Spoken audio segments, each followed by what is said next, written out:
Akwa Ibom State, Emesere, Nigeria. Good morning to you and welcome to the Super Breakfast Show live on XL 106.9 FM. It is Friday, day 14 in the month of August. I trust that you are doing fine and you're out and about this morning for your business and every other endeavor. It's my prayer that you have the best of the day today. I've got a handful of conversations to have right here on the Super Breakfast Show. So please join us right now. When I say right now, I mean right now. Via Facebook, we're live. Leave your comments there at xl1069.fm. That is xl1069.fm. To be part of a conversation, WhatsApp as well, 0809 333 1069. The phone lines will be open in a bit, 0700 000 1069 or 0809 222 1069. Don't forget to keep your comments civil and straight to the point when you join the conversation. This is the voice of the supreme character. We'll look at a handful of headlines on the national dailies today, but I cannot get off these conversations without re-echoing the sentiment of the sports team this morning as they frown at the Super Falcons not making it past the Bayana of South Africa, right? And of course, it's a really sad situation that we have this concerns till date. That is the preparations of our ladies, of our talent, generally speaking now. Because, we have some people now blaming the coach of our ladies, the Super Falcons. And we've seen the coach as well come out to apologize for the performance of the Super Falcons. We're talking about people where they clinched title back to back, right?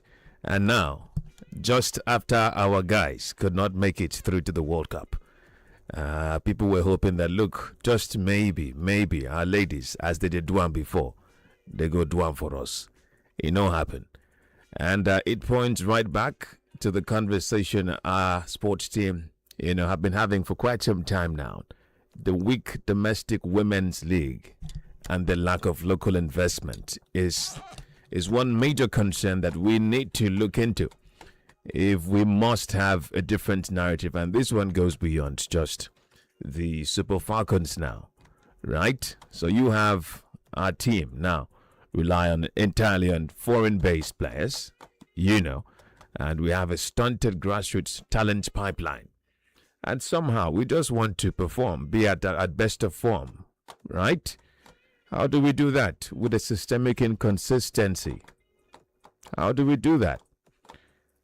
We have a pool, a very large one at the grassroots, but how well are we milking that pool of talent? What are the facilities like? The local clubs, we're still talking about poor funding till date. Professional structures, we can't say nothing about it. Somehow we just want to be at the top. To be at the top, it no be binso, no be chocho. So if we want to see better results, we should also put in better effort as a government. Now, there's a lot more concerns, to look into that, but this is not the sports show. Just had to share the sentiment with the sports team this morning. We have a handful of concerns ranging from issues in Osun State, many, trajectories. Just a day to the elections. Don't forget that election takes place tomorrow. And we've seen a number of events, rounding up to that particular one. Yesterday, the factional Accord Party national chairman, Imomole, was right there and switched caps with that of Accord for that of APC. Inotute, the recognized national chairman of Accord Party, Maxwell, and the leadership of the party came out to say, look, that endorsement has nothing to do with us. So we distance ourselves. Yesterday we saw the factional national chairman of Accord Party endorse the APC candidate, Ambo, in Osun State. during the rally that had the Senate President, had Governor of Imo State, had Senator Adams Oshomole, go ahead to rally support for Ambo, the APC candidate, of the elections in Osun State. Right, that was where we saw the Accord Party factional chairman do what he did. So that's just part of the concerns. A handful of security mobilization is up.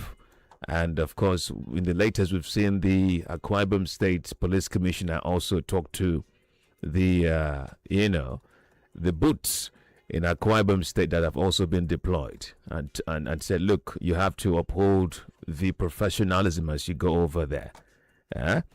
So there's a handful of that going on. The president also had something to say yesterday, taking responsibility first of the lack of functionality of the refineries in the country, 4 of them. And he landed with a promise to revive the public refineries. The refineries that you mentioned is going to come back to work.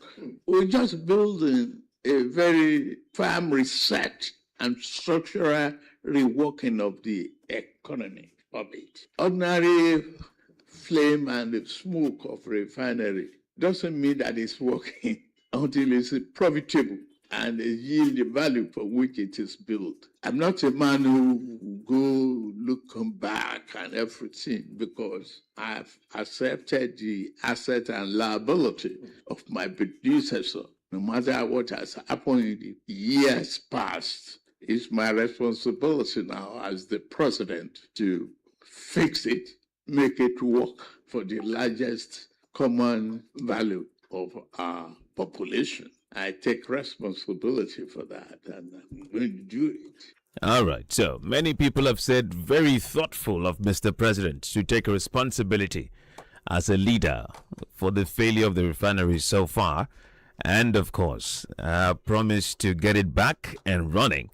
But then, it is not the first time that he has promised to revive the public refineries in our country. In fact, the refinery story under this administration contains what I'd love to describe as several earlier deadlines and assurances. More importantly, the history goes back, through Obasanjo, goes back through Yar'Adua, Jonathan Buhari, with essentially the same cycle where you have an announcement of rehabilitation, you have appropriation, right? Contract billions, and then you have a promise to on a restart date, right? Somehow the deadline slips. Somehow the refinery restarts briefly, or in some cases it fails to restart. And then just along the chain, another rehabilitation program is recommended. Just like that, the loop continues. So this, as much as a number of Nigerians will say this is commendable, right? Taking responsibility is commendable. But it is not the beginning of this story. We've had it time and time again. Some would say it's just another chapter in the 25-year policy failure. We've seen, money is approved, contracts awarded, money is actually disbursed precisely, and money spent. So if you have the president yesterday, saying that, look, we are going to attend to the refineries, I'm not sure it's really a thing to dance around about or clap. In fact, in that room, someone said another round of applause for Mr. President. So after the first round of applause, someone recommended another one, and they clapped, right? So it's not the first time the president is saying this. I take us back, as a matter of fact now. August 2023, cannot forget. That's the first Tinubu era promise as it regards these refineries of ours. Just about 2 months after he became president. This administration said, look, the Port Harcourt refinery would commence production by December 2023. We cannot forget the feeling that was in the country at the time. The enthusiasm that came with that announcement, right? December 23, we'll have the refineries back up. It would commence production precisely, right? And the president said that rehabilitation contract, by the way, it was a company called Meyer Techmont, right? And we were told that it would be completed and production would begin by December. That deadline was missed. And this is 2026, right? 2024, we had another series, if you may. The deadline was subsequently moved. NNPC officials came out, gave revised dates, for the Port Harcourt refinery, July 2024. I can recall vividly NNPCL CEO, Group Chief Executive Officer Mele Kyari at the time told National Assembly that, look, the refinery would begin operations early August 2024. That also did not happen. Somehow, along the line, NNPC announced that, look, you see the old Port Harcourt refinery, we've started processing. That was sometime in November 26, 2024. We just had the announcement, and Nigerians took it and said, okay, at least we've seen one of the promises come to be. Even Mr. President celebrated that development and said, look, this is part of my administration's drive for energy security in the country. Then Warri followed, December 2024. This we cannot forget easily. I recall not around the time too when Mr. President told NNPC to accelerate work to, hasten the process in Kaduna refinery, and that's the 150,000 barrels per day second Port Harcourt refinery. Also, these are concerns, that points to the argument I'm raising this morning. It's not the first time we've had these promises. So, what is the assurance that this time around we would actually live up to the expectations, right? Or do we want to talk about that of Port Harcourt? It restarted in November 2024, but by May 2025, it had been shut down again in the name of maintenance and assessment. What about Warriorship election in Osun State? And of course,